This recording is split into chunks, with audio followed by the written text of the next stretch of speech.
এলে নীলছে মাস, আমি সাজাবো ঘাস, তুমি পা ফেলে আনবে বাহার।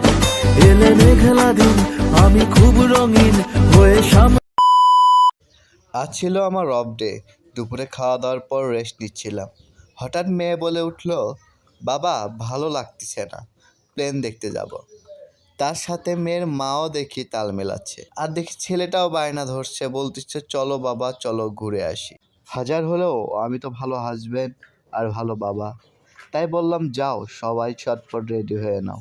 মেয়ের মা তো নিজের সাজায় ব্যস্ত, তাই মেয়েকে আমিই রেডি করে দিলাম। আজ আমি অনেক খুশি। অনেক দিন পর বাসা থেকে ঘুরতে বের হলাম। বের হওয়ার পর ও আমাকে জিজ্ঞেস করলো কোথায় যাবে। ইট পাথরের চারপাশে আর ভালো লাগছিল না, তাই বললাম একটু প্রাকৃতিক পরিবেশে নিয়ে চল। আমার যেহেতু ফুল অনেক পছন্দ, তাই ও আমাকে ফুলের রাজ্যে নিয়ে গেল। আমরা গেছিলাম দিয়াবাড়িতে ঘুরতে। চারিদিক শুধু ফুল আর ফুল, মনে হচ্ছিল ফুলের রাজ্যে ভেসে বেড়াচ্ছি আমি। কি যে ভালো লাগছিল বলে বোঝাতে পারবো না। যাওয়ার পথে তুরাগ নদীর ওপর দিয়েই যাচ্ছিলাম আমরা। সেটা দেখে ও একটু দাঁড়াইলো ওখানে।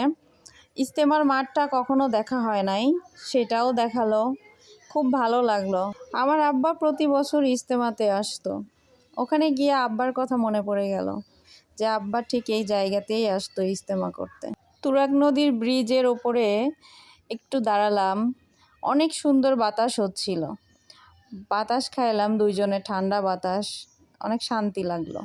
তারপর কিছুক্ষণ ভিডিও করে সেলফি টেলফি উঠায়ে তারপর আবার আমরা রওনা দিলাম সেই দিয়াবাড়ির উদ্দেশ্যে। মেয়েটা আমার ঘুমিয়ে পড়েছে, তাই ওকে কোলে নিয়ে আমি ঠিকমতো দাঁড়াতেও পারছিলাম না, কারণ ও ঘুমালে ওকে নিয়ে আমি হাঁটতে পারি না। আমার ছোট বাচ্চা কোলে নেওয়ার অভ্যাস নেই, তাই ওর বাবাই ওকে সব সময় বাইরে গেলে কোলে নিয়ে থাকে। তো আজকে মোবাইলটা যেহেতু ওর হাতে ভিডিও করতেছিল, সেই জন্য আমিই ওকে নিয়ে আসি। আর আমাদের ছেলেটা অনেক লাজুক, সে ক্যামেরায় আসতে চায় না, ও অনেক লজ্জা পায়, এই জন্য সে একটু দূরে দূরে থাকতেছে। সবার উচিত মাঝে মাঝে পরিবার নিয়ে একটু ঘুরতে বের হওয়া। ঘুরলে সবার মন ভালো থাকে। আর বাচ্চা কাচ্চারা ঘুরতে বের হলে তো তারা খাওয়ার কথাও ভুলে যায়, খাওয়ার কথাও মুখে আনে না। আমরা ওকে যে ফুলের বাগানে নিয়ে গিয়েছিলাম, ওখানে অনেক ফুল ছিল। ফুলগুলো দেখে ওরা অনেক খুশি, এতগুলো ফুল দেখছে।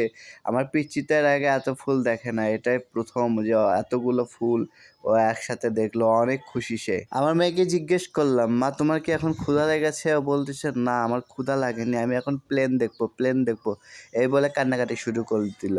তো ফুলের বাগান ঘোরা শেষ হলে আমরা গিয়েছিলাম প্লেন দেখতে। তো প্লেনের ভিডিওটা করতে পারি নাই, কারণ তখন সন্ধ্যা লেগে গেছিলো। সন্ধ্যায় ভিডিও তেমন ভালো আসে নাই, এজন্য আর ভিডিও করা হয় নাই। আমি সবসময় চেষ্টা করি যে শত ব্যস্ততার মাঝেও আমার ছেলে মেয়েকে একটু সময় নিয়ে ঘুরতে বের হওয়ার। আর আমার বউ তো একবার শুধু যদি বলি চলো ঘুরতে যাই, এই বলার আগেই ওর রেডি হওয়া শেষ হয়ে যায়। ও যখন রেডি হয় তখন আমাদের কারো কথা মনে থাকে না। যে একটা যে মেয়ে আছে, ছোট মেয়ে, তার কথাও মনে থাকে না, তাকেও রেডি পর্যন্ত আমার করে দেওয়া লাগে। তো আমরা ঘোরা শেষে একটু যে সবুজ মাঠে হাঁটতেছিলাম, তো ঘাস দেখে বললাম যে চলো খালি পায়ে একটু হাঁটি, দেখো কেমন লাগে। তো দেখেন আমার মেয়েটাও খালি পায়ে হাঁটতেছে, আমিও হাঁটতেছি। আমাদের হাঁটা দেখে আপনাদের ভাবির মনেও রং লেগে গেল, সেও খালি পায়ে হাঁটতেছিল আর বলতেছিল অনেক দিন পর সবুজ মাঠে এভাবে খালি পায়ে হাঁটলাম, অনেক ভালো লাগতেছে।